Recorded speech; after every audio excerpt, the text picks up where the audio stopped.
नमस्कार दोस्तों, स्वागत है आपका ग्लोबल हाथी चैनल पे।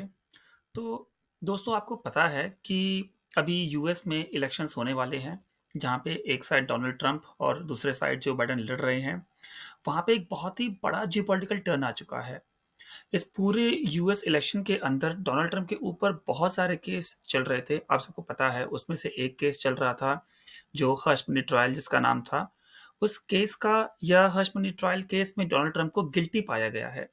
अभी तक सेंटेंस नहीं हुई है, बट आज की जो न्यूज़ आ रही है उसमें यही आया है कि इनको अभी 34 काउंट्स में इस पूरे केस के अंदर में गिल्टी पाया गया है।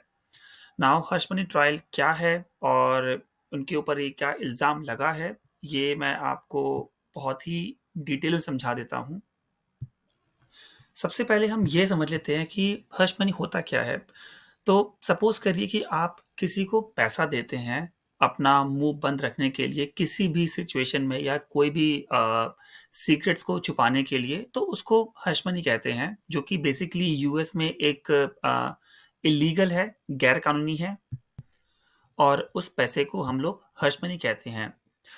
तो डोनाल्ड ट्रंप के ऊपर ये इल्ज़ाम जो है, वो स्टॉर्मी डैनियल्स जो वहाँ की एक एडल्ट स्टार है, उनको $130 मिलियन हर्ष मनी दिए जाने थे। उसी का पूरा केस उनके ऊपर चल रहा है, जिसमें उनको गिल्टी पाया गया है। अब कहानी कहाँ से शुरू होती है? इस कहानी के कई किरदार हैं। एक किरदार स्टॉर्मी डैनियल्स हैं, और जो अभी-अभी लेटेस्ट न्यूज़ में बहुत ही नाम आ रहा है इनका। और डोनाल्ड ट्रंप के एक बहुत ही पावरफुल वकील हैं, जिनका नाम है माइकल कोहेन। उनका भी बहुत ही ज़्यादा न्यूज़ में नाम आ रहा है। तो बेसिकली इन डोनाल्ड ट्रंप और माइकल कोहेन के बीच में जो आपस में जो मेल एक्सचेंज हुए थे, उनकी कॉल रिकॉर्डिंग्स थी, उनकी वजह से ही डोनाल्ड ट्रंप को गिल्टी पाया गया। ये माइकल कोहेन बहुत ही मेजर कड़ी है इस पूरे केस के अंदर।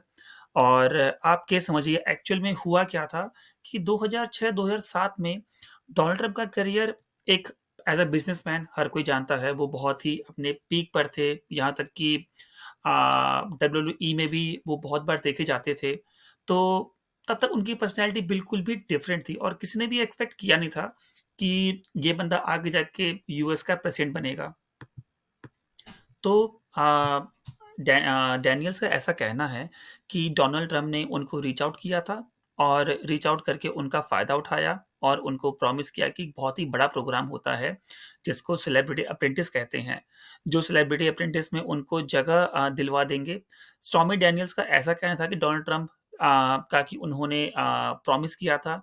यह चीज़ मुझे स्टॉर्मी डैनियल्स को उन्होंने प्रॉमिस किया था कि ये जो सेलिब्रिटी अप्रेंटिस का प्रोग्राम है उसमें वो उनको लेंगे। लेकिन बाद में डोनाल्ड ट्रंप वो जगह सिक्योर नहीं कर पाए। तो स्टॉर्मी डैनियल्स जो काफ़ी ज़्यादा निराश हुई थी, उनका मानना था कि मुझे यूज़ किया गया है।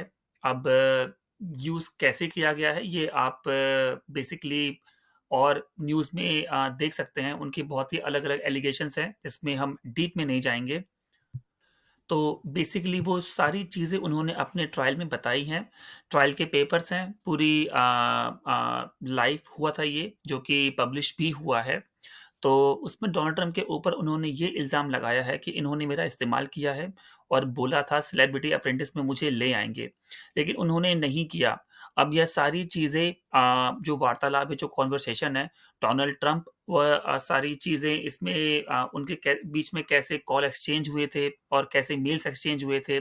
2006-2007 के बाद स्वामी डैनियल से मिलना बंद कर देते हैं मिस्टर ट्रंप, और सारी चीज़ें खत्म हो जाती हैं।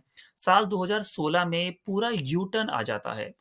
डोनाल्ड ट्रंप का करियर, वो एक पॉलिटिक्स में आ जाते हैं, और वो तैयारी करते हैं यूएस प्रेसिडेंट इलेक्शन की। तो नॉमिनेशन फाइल करने के बाद नवंबर के महीने में डोनाल्ड ट्रंप यूएस के प्रेसिडेंट बन भी जाते हैं। और उस समय ये जो डिटेल्स हैं स्टॉर्मी डैनियल्स का, वो सारी न्यूज़ बाहर आने लग जाती है। बट चूंकि अब वो प्रेसिडेंट थे यूएस के, तो इस चीज़ को ज़्यादा लोग डाइजेस्ट नहीं करते हैं, और उनके एक मसले समझ के काफ़ी लोग इस चीज़ को इग्नोर कर देते हैं, बिकॉज वो उस समय यूएस के प्रेसिडेंट होते हैं। मैकडॉल ने बताया कि नेशनल एम्पायर करके एक मीडिया एजेंसी थी, जिसके पास पहुँचती हैं और वो उन्हें अपनी पूरी स्टोरी बताती हैं और कहती हैं कि मैं ये स्टोरी लाइव एयर करने के लिए तैयार हूँ। उस समय और आई मीन डोनाल्ड ट्रंप का जो पूरा करियर है, वो खत्म करना चाहती हूँ मैं। तो जो नेशनल एम्पायर के सीईओ थे, उन्होंने तुरंत किसी से कॉन्टैक्ट किया। उन्होंने तुरंत इस व्यक्ति से कॉन्टैक्ट किया, माइकल कोहेन, जो कि डोनाल्ड ट्रंप के सबसे खास व्यक्ति माने जाते हैं।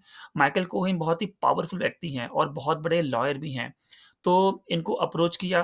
माइकल कोहेन ने तुरंत डोनाल्ड ट्रंप की कंपनी और नेशनल एम्पायर कंपनी के मीडिया के बीच में एक बहुत ही बड़ी डील करवाई। कहते हैं कि उस समय $150 मिलियन जो है, डोनाल्ड ट्रंप ने ट्रांसफ़र किए उस कंपनी को और वहाँ पे वो बात खत्म हो गई।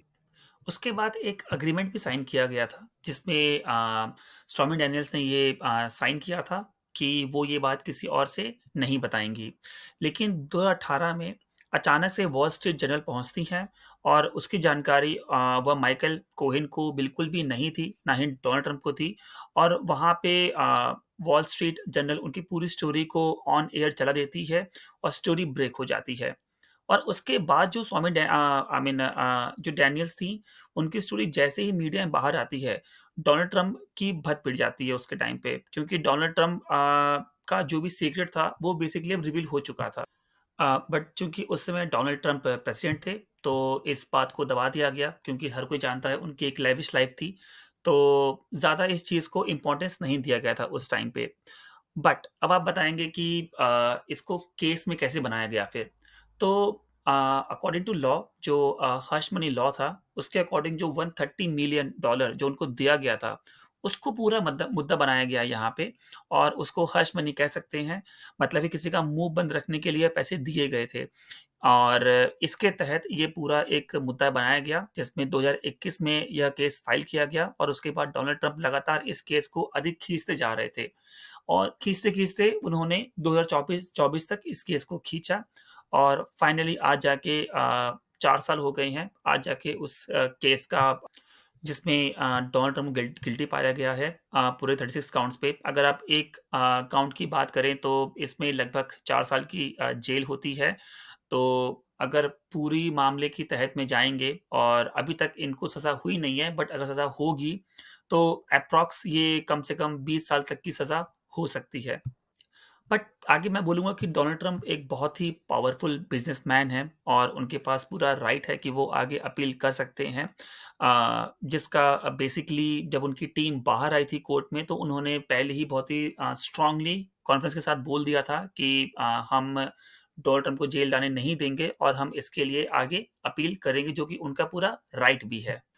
तो जैसे 2021 से 2024 तक ये केस खींचते गए डोनाल्ड ट्रंप, तो 24 से 28 भी लेकर जा सकते हैं इस केस को, इसमें कुछ ज़्यादा फ़र्क नहीं पड़ेगा। उनके पास बहुत ही एक पावरफुल टीम है पूरे लॉयर्स की। तो अब आप पूछेंगे कि क्या इस केस के बाद डोनाल्ड ट्रंप प्रेज़िडेंट बन सकते हैं? तो जी हाँ, वो बिल्कुल प्रेज़िडेंट बन सकते हैं क्योंकि यूएस के लॉ में ऐसा कोई बेसिकली आर्टिकल नहीं है कि अगर किसी भी आदमी पे कोई केस चल रहा है, तो वो प्रेसिडेंसी इलेक्शन नहीं लड़ सकता। बट हाँ, उनके एक स्टेटस पे बहुत ही बड़ा डेंट लग गया है ये। और हाँ, आने वाले टाइम में बिल्कुल हम यूएस इलेक्शन में एक बहुत ही बड़ा मोड़ देख सकते हैं इस केस के बाद। देखते हैं डोनाल्ड ट्रंप आगे क्या स्टेप लेते हैं। मैं आगे आपको सारी जानकारी बिल्कुल देता रहूँगा। आप चैनल पे बने रहिए और प्लीज़ इसको सब्सक्राइब करिएगा ताकि आपको आने वाले वीडियोज़ तुरंत मिलते रहें। Thank you so much. जय हिंद, जय भारत।